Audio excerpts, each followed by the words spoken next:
Well, this is all very exciting. And we've got bees buzzing everywhere doing the things that they do. And we're going to do our first harvest. I just got off YouTube and they were telling me that out of one flow frame we should get just a little over 3 kilos of honey. So we're going to try this out. Welcome to the party. Yeah, that up here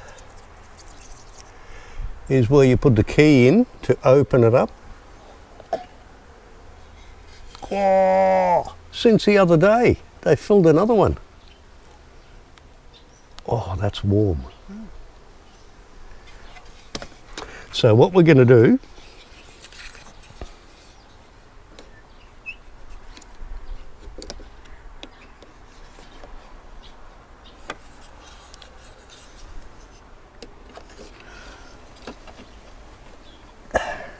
use this cover that was up here, which doubles as a tray,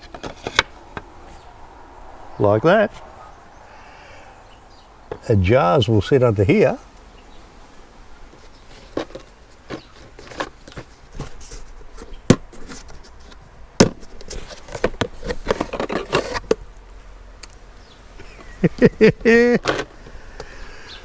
And that lip on there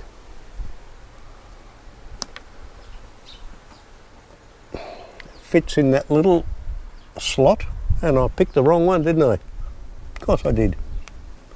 That's the one we want. Whoa. Hurry up, it's leaking.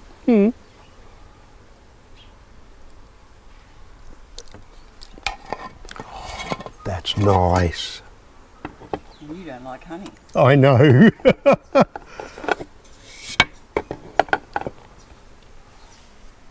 was going to miss it, I was going to say. Okay. Huge, what are you doing? I'm not sure. You've put it too far to the edge, that's all. Just hold it.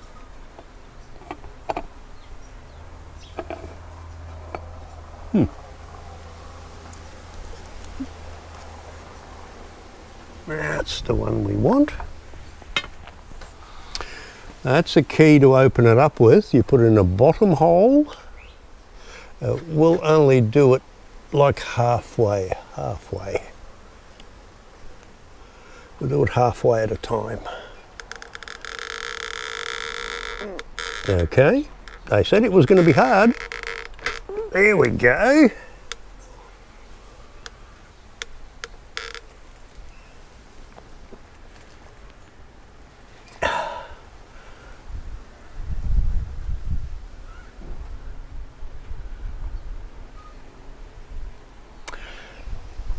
Now they're telling me that it can take anywhere from 15 minutes to an hour To empty one.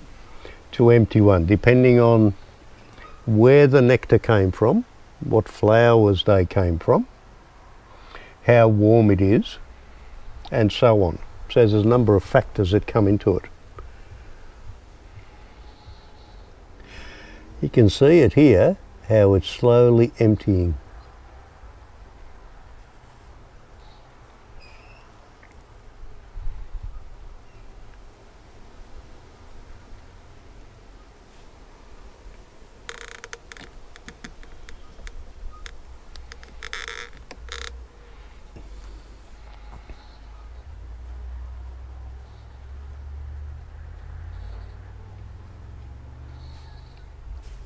Woohoo, I like it.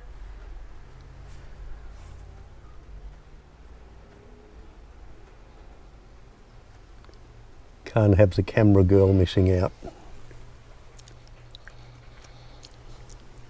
Oh, that's how I remember honey tasting. Not that overly sweet stuff you buy in the shops.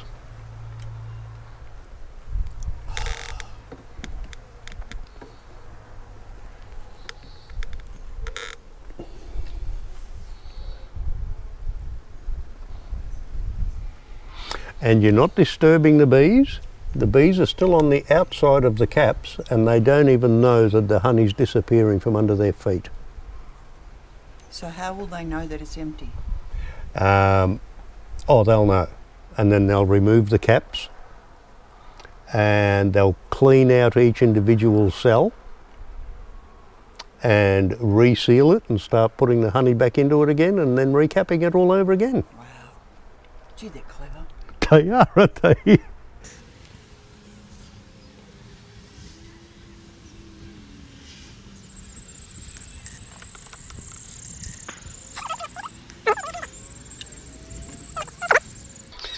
It's flowing now.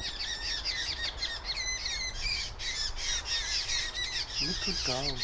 It is, isn't it? Yeah. Now today we're only going to do these two middle ones. Why?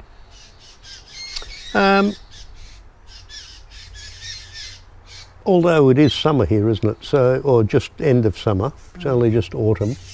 Because I like to leave them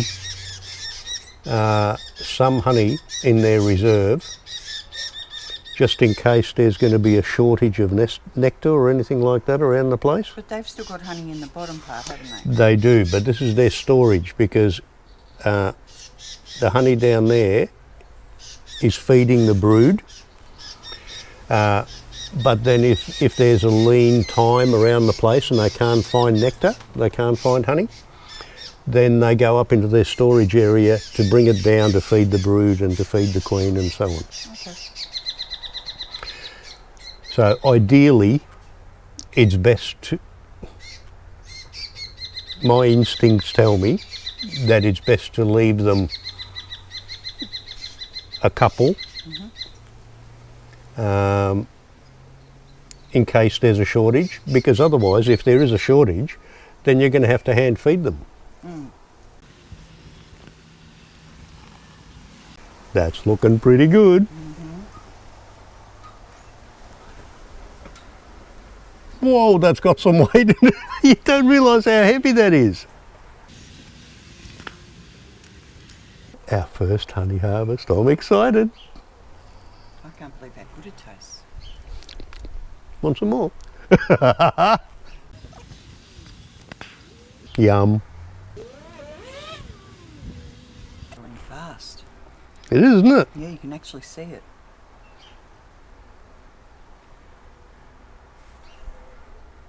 And that's very warm. Well, what temperature do they keep their hive at? 35 degrees in the hive at all times. And just out of curiosity, while that's filling, you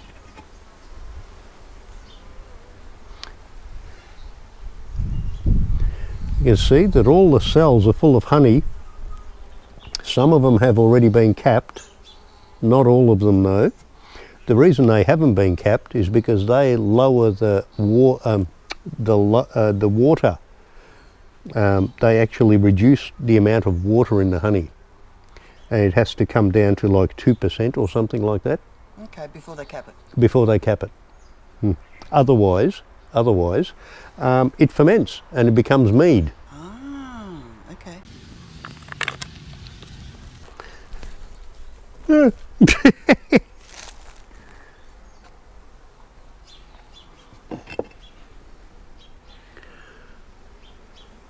Yep. They haven't capped any of the ones on this side, but all the cells are nearly full of honey. So they're drying it out basically.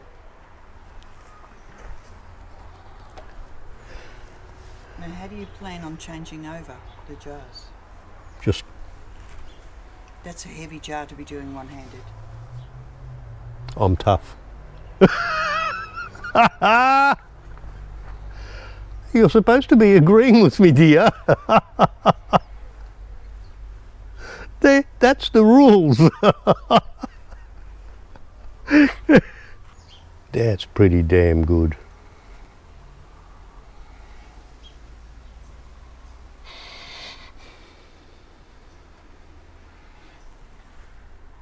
And that pipe is full. That's not slowing down at all. No. We may have to invest in more jars. I hope so.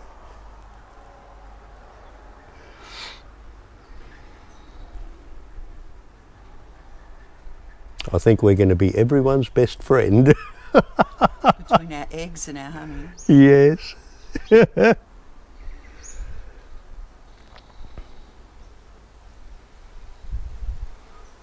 That's filling quite fast for a big jar. Mm-hmm. I don't know how many kilos this jar is. We will work that out afterwards. Just make sure you don't fill all the jars so we can weigh one. Just make sure we don't fill all the jars. Is that what you're telling me? I can't promise anything. That's up to the bees. Ah, okay. They're the bosses, huh? Mm-hmm. And you notice how they're not bothering us? Mm-hmm.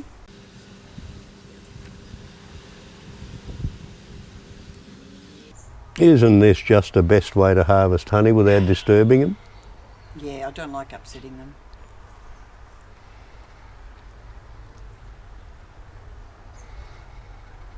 Oh, that smell. I can't smell it back here. Oh my God. All right, so you're going to have to start thinking about moving over the jar and changing it. That is not something you can do one-handed. I'm telling you now. Yeah, it is. Yeah, it is.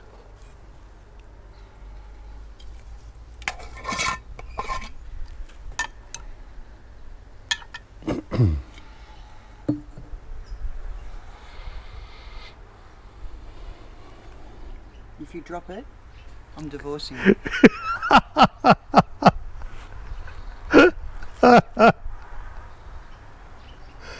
You heard that gear, guys? She's divorcing me.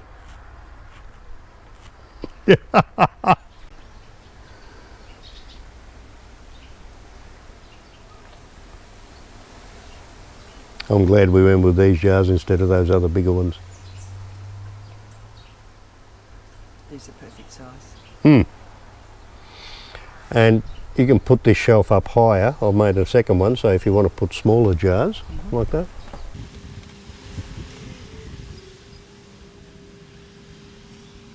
Look at them all busy in there doing the things they do. Very nice of them, I think.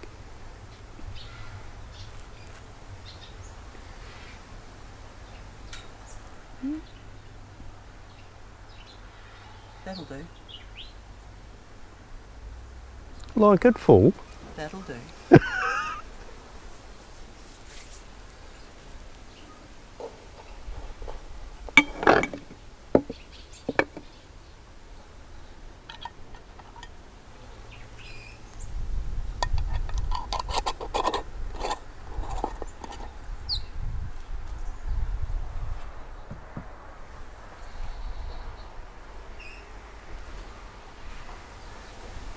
So how do you know when to stop, when it stops flowing?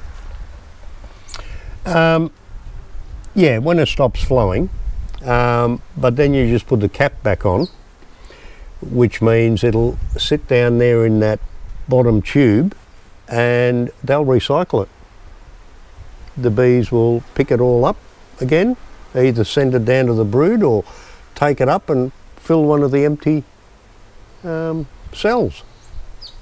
So it doesn't go to waste.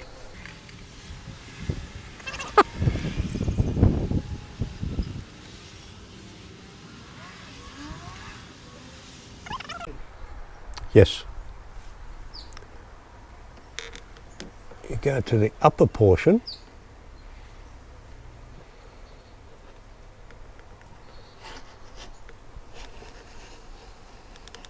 and do the same thing again, 90 degrees,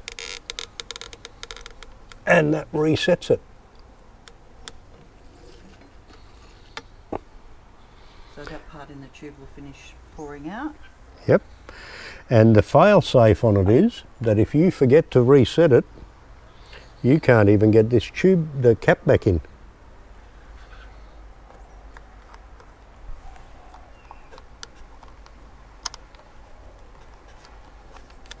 Like that. And now it's just a matter of waiting for the tube to empty.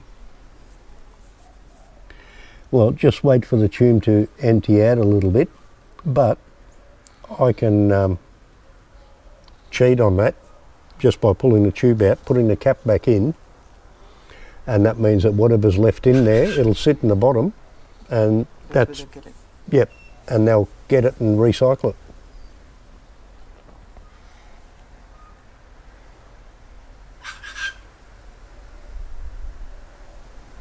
Can you hold the camera for a sec so they can watch the bees work? Don't know if you can see much of that in there, but the bees are very busy in there working on their stuff. How many bees in this hive? The nucleus hive that they brought us had 3,500, he said.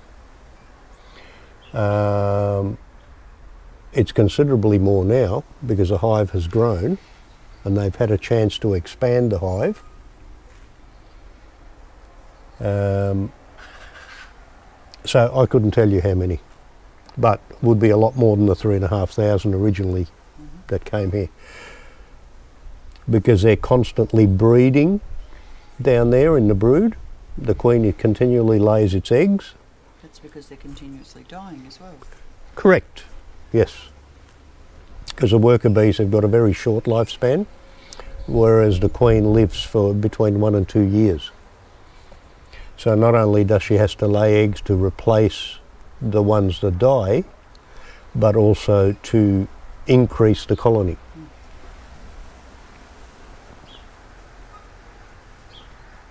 Geez, that's still a lot of honey for one that's already closed off.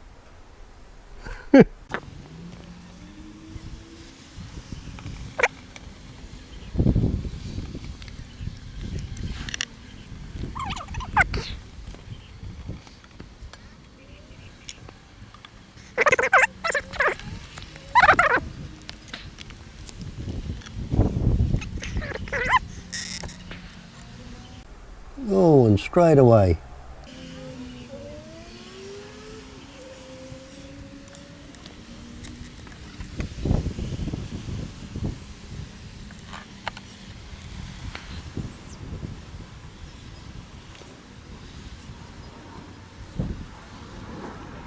That's so good.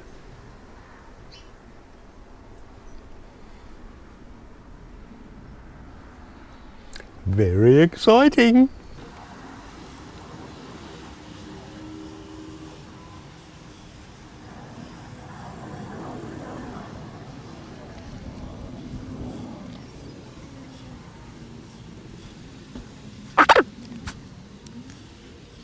Bees are not bothered by us at all. Just going about their business. They're not even worried about the honey coming out the back here.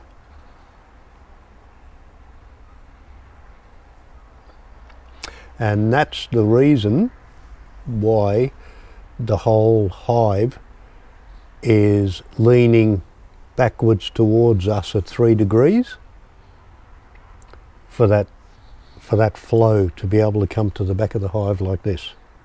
The beauty with one of these is they even give you the bubble level, not only on the side, but on the back here. So, we filled 2 jars out of our the 2 frames. Just getting rid of the dregs here, the last one, into our little jar. The honey tastes spectacular. It's very exciting. Anyway, I hope you guys liked what you saw. If you did, a big sweet thumbs up. And don't forget to subscribe. Thanks guys. Catch you on the next one.